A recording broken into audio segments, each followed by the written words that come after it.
ng fashion, beauty at pageant ay nakatuon sa pagpapahayag ng sarili, kumpiyansa at identidad sa iba't ibang anyo. Ang fashion ay sining ng personal na estilo at kultura. Ang beauty ay higit pa sa pisikal na hitsura at sumasalamin sa kabuuang pagkatao. At ang pageant ay isang plataforma para ipakita ang kagandahan, talino at advokasya ng isang tao. Sa kabuuan, ang tatlong ito ay nagpapakita ng pagkamalikhain, pag-iibigan at sarili, at pagiging inspirasyon sa iba, na humuhubog sa paraan ng pagtingin at pagpapahayag ng tao sa sarili at sa lipunan.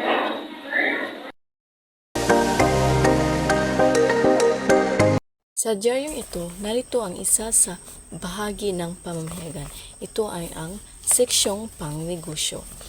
Masasabi ko na ito ay seksyong pangnegosyo dahil nakalagay dito ang isang kumpanya o isang negosyo na printing press na naghahanap ng mga customers o nag-inquire ng mga customers na baka gustong bumili sa kanila, at nakalagay dito ng mga contact details. Magandang araw sa lahat. Ako nga po pala si Binibining Michelle T. Rizando at ang aking tatalakayin ngayon ay tungkol sa pahinang panlibangan sa dyaryo. Ito ay bahagi na nakatuon sa mga aspeto ng aliwan at libangan tulad ng mga puzzle, laro, comics at horoscope na makikita ninyo dito sa screen. Halimbawa nito ay ang pahina na naglalaman ng mga paboritong comic strips, mga crossword puzzle at mga horoscope para sa iba't ibang zodiac sign. Ang layunin nito ay magbigay aliw at mental pampatanggal pagod sa mga mambabasa.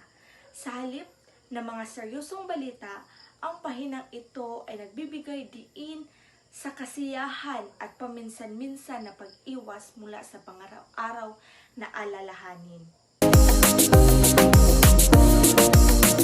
Sa video na ito, ibabahagi ko ang bahagi ng pahinang pamukha. Masasabi ko na ito sa unang parte ang bahagi ng pahinang pamukha dahil makikita natin ang pangalan ng pahayagan, ulo ng karaniwang balita o headline, larawan, at ang pamagat ng paliwanag ng larawan, at ang dateline.